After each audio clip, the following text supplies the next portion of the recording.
Going live. I think we're live. Boom. All right, welcome. Welcome to the 3K Q&A. This is Ivan, and I'm just doing this because the channel hit 3,000 subscribers, and I wouldn't have been able to do that without you, or at least those of you who are watching who happen to have subscribed. Thank you for doing that. Let's see, the last time I did a live stream, I used OBS. This time I'm using Ecamm Live just to test it out and see how it's different. It's one of the things that I like to do is play with technology. And in a little bit, I'm going to see whether I'm just talking to myself like I did mostly last time, or two, if a few people show up, that'll be great. And then three, what I'll do after a little bit is I'll go to my channel and look at some of the most recent comments and start answering those in plain old English, which happens to be the language that I speak. So without any further ado, I'd like to say hi and welcome. It looks like someone joined the stream. I'm not just talking to myself anymore, which is great. Nice to see you. If you didn't rewind, or if you're not rewinding, then I'll just tell you what my plan is right now. To commemorate the 3,000 subscribers who've joined and decided to follow what I do. Thank you. And then after a little bit, I'll jump over to a channel view and take a look at some of the most recent comments that people have left and answer questions. Any questions I get in the comments live during the session, of course, I'll do my best to answer. And any that have been submitted to my channel recently, I'll step through some of those and throw out quick answers for those too. So with that, I think back to zero, back by myself. That's okay. I enjoy doing this. You know, I guess I launched my channel in 2020, so we're coming up on 4 years since the time that I started this channel. And I will admit that, at that time I committed to do this for 10 years, just regardless, just to see what would happen. And so I was really patient with myself. Definitely wasn't comfortable being on camera in the beginning. Definitely wasn't comfortable committing my words to a recording that could play back with all of the incorrect information. And I've learned quite a bit. At the time I started my channel, I was already making videos for a company internally, and I had done that for like 10 years. But within the first few weeks of doing YouTube, I learned so much more about how to make videos better than I had learned in the previous 10 years. So I'm continuing to try and enjoy the process, and I'm thankful for all of the people I get to meet, and those of you who leave comments. I get something like, I don't know, 20 comments a week now, which is pretty great. They come mainly from just a few videos on my channel, even though I've done more than 100.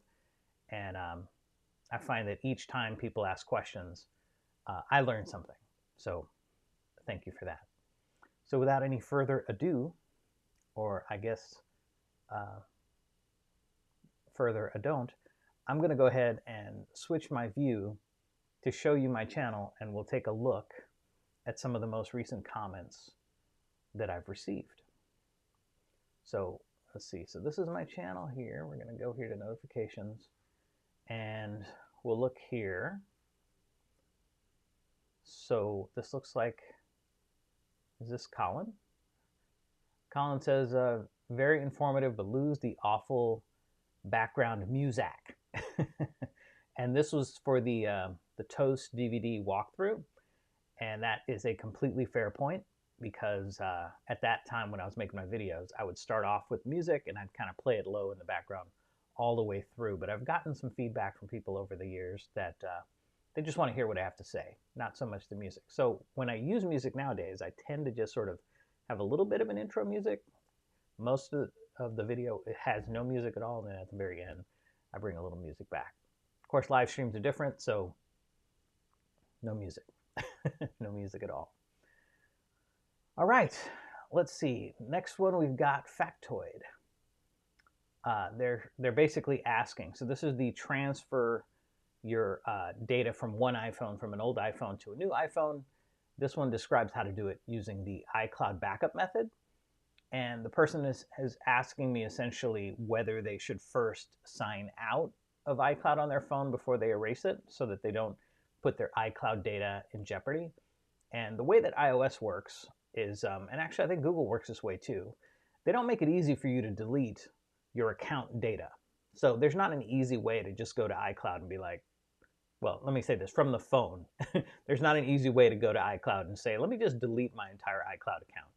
So when you go to erase all contents and settings on your iPhone, assuming that you have a backup, your iPhone will erase itself completely. It'll sign out of iCloud. It'll offer to sign out of Find My, which is sort of an activation lock thing that is meant to deter people from stealing other iPhones, because if it is under activation lock, if it is in Find My, then you can't sign into it with a different account until you sign out of it with the old account. But nowadays, at least with the newest versions of iOS, when you go to erase all contents and settings, signing out of Find My is one of the things that happens automatically.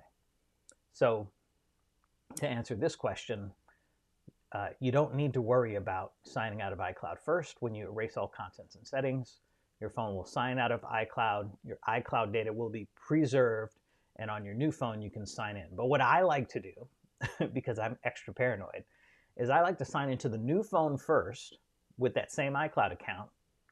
I like to restore it all, make sure that it's working. Then I like to go back to my old phone, and once my old phone and my new phone are virtually identical, then I go to my old phone and I erase all contents and settings. So that's what I like to do, and that's what I recommend that you do. All right, next, we're going to take a look here. Let's see, thanks for the video. Has anyone found a simple alternative app that is straightforward, easy to use, that you can control the timing of the slideshow? So this refers to recent changes in the iCloud photo, or the iOS Photos app in iOS 18, and it seems like it's mostly the same in iOS 26. Some of the options we used to have that allowed us to control how long or how fast photos and videos in our slideshows, like how long a slide would display before it advanced, some of those options just disappeared. And so his question is, is there another app, an alternative out there that'll allow you to create slideshows with a little bit more control over how long things display on screen? And the answer is, yeah, there are a whole lot. There are a whole lot of apps out there. I was looking just yesterday, and I think I saw a couple hundred that just showed up really, really fast. So in my mind, when there are a lot of solutions out there to a problem, I try and find either the simplest one or the least expensive one. And of course, there's going to be more than one right answer based on what it is you're trying to do. So for me, at least today, if you were to talk to me about this, I'd recommend taking a look at Canva. Canva, which has a free tier as well as a paid tier, allows you to create all sorts of, it's kind of like Photoshop, it's kind of like PowerPoint, it's sort of like a multimedia solution that works in your web browser or on your mobile device to create all sorts of things. You can create flyers, graphics, videos, documents, PowerPoint presentations, and apparently slideshows as well. And the reason that I like Canva is that you can do this both on the smartphone, like on your iPhone, your iPad, your Android, or you can do this in the browser. And if you do it one place, you can play it back in the other place as well. So I would take a look at Canva. As a matter of fact, because I have this question now, I am going to take a look at Canva, and I'll be making a video that shows you how you can use it to make slideshows. And there are animation effects for transitions that'll take you from one slide to the next slide, but there are also animation effects that you can apply to an image to kind of, pan and zoom within a given slide, as well as an animation to transition from one slide to the next. So hopefully that makes sense. I think that you'll like it.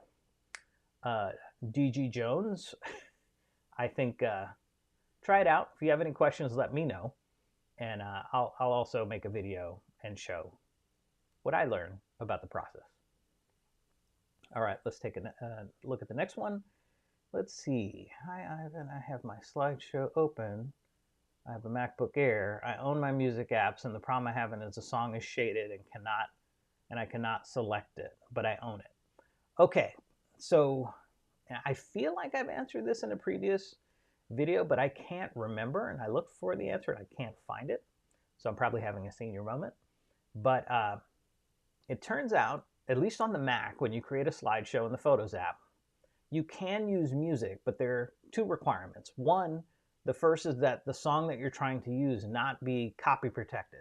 So if you're using Apple Music streaming service and you've downloaded an Apple Music track to your Mac, when you try and go to that photo slideshow, that Apple Music track's not going to be available to use. The second is if you have songs that you've either manually added to your music app or you have songs that you've purchased, those are copy protection free. And the only requirement is that they're first downloaded to the computer where you're creating the slideshow. So if you try and add them and they're not downloaded locally, the Photos app's not going to let you do that. So if the track is downloaded locally and you still can't add it, then it's probably the case that the track that's downloaded locally is the Apple Music streaming service copy, the copy protected copy of the song, rather than the copy protection free version of the song. So what I'd recommend at that point is the song is downloaded, you can delete it from your iCloud or your your Apple Music collection, and then you can go to the iTunes store, and if you've purchased it before, you can download it again for free, or if you haven't purchased it before, for like 99 cents or $1.29 or whatever it is in your local region, you can purchase that track, and then once you purchase it, it'll download to your Mac. Then you should be able to add it to the photo slideshow. So hopefully that makes sense. And let's do one more. Let's do one more. Let's see. I got a new iPhone and I moved everything with iCloud. If I erase everything from the old one, is it going to erase from the new one too? So this is a variation of the question I just answered a couple minutes ago. So if you got a new phone, you know, what is it? iPhone 17 is out now. So let's say you had the iPhone 14 and you bought the iPhone 17 and you used the iCloud backup method that I described in our video to transfer the new data or the data from your old phone to your new phone. And now the iPhone 17 and the iPhone 14 look the same. Can you erase the data from the iPhone 14 without affecting the stuff on the new iPhone? Yes. So you go to your old iPhone, you go to, Settings, General, Reset, erase all content and settings, and then you tell it to erase. Of course, I'm assuming that before you erase it, you went through the steps of transferring the phone number from the old phone to the new phone. I described that a little bit in this video, the transfer data video. Of course, if you have any questions, you can just drop a comment, and I can, actually, maybe I'll have to buy a new phone so I can make the video all over again and show you guys how it works under iOS 26. Yeah, that'll be good. We can tell my wife together that I need to do it for the YouTube. All right, let's see. Let's do one more and then we're done. Oh, look, there's an Excel one. We'll do two more and then we'll take, and then we'll end it. Not it, but the live stream. Okay, James Winters, cheers. Cheers. Thank you. All right, let's see. I have a week of the year represented as 2025-202, and the days of the week, Saturday, Sunday, Monday. I want my Excel to write my formula for what date the day of the week is. The next week is 2025-11. Okay, so I actually gave an answer to this in the comments. And there are some functions that are built into Excel that allow it to tell you, if you give it a date, it'll say 1, 2, 3, 4, 5, 6, or 7 based on the day of the week. So I think, what is it? I can't remember off the top of my head right now, but I think 1 is Monday, 2 is Tuesday, and so on. So each number corresponds to a day of the week. And so if he had his data in this format, I would recommend that he use another formula to kind of extract the values from here to build a date in what Excel recognizes as a date format. There's a function in Excel called date that takes 3 arguments. It takes a year, takes a month, and it takes a day. And if he uses a couple of functions like mid, left, or right, he can actually pluck out like the first 4 characters out of this 2025-202, and that would be 2025. He can plug that into the date function as a number, and then he can assemble a date. And then once he does that, he can put that whole function result into the what day of the week it is function, and then it'll spit out a number 1 to 7. So that sounds much more complicated than it is. So that's going on my list too. I'll make a video that shows how to do that. So with that, I'm going to just jump back over to this other screen here. Let's see, I'm going to jump back over to this other screen here and see, is there anything else worth talking about? No. So I just want to say thank you. I enjoy making these videos. I'm learning a lot. Today, I'm learning how to use Ecamm Live as opposed to OBS to see whether that might be an easier solution for me so that I can bring you these videos a little bit more quickly, because up until now, I've been sort of recording all of the elements and remixing them together and putting visuals and all that stuff, and it's great, and it's fun. It just takes a little while to do. So if there's a way for me to streamline the production cycle so that I can do some of these transitions and animation effects and things live, then I might be able to bring you videos on a more frequent basis. In any case, thanks for watching. If you have any comments that can help me kind of improve, things that I should think about, things that you liked, things that you'd like to see different, please let me know. I really do appreciate it. And so far, I think I've responded to practically every comment that I've ever received. So I do read them all. I do respond to almost all of them. And if I haven't responded to yours, take me to task. Write me a comment and I'll write you back. Thanks, guys. Have a good one, and I'll see you next time.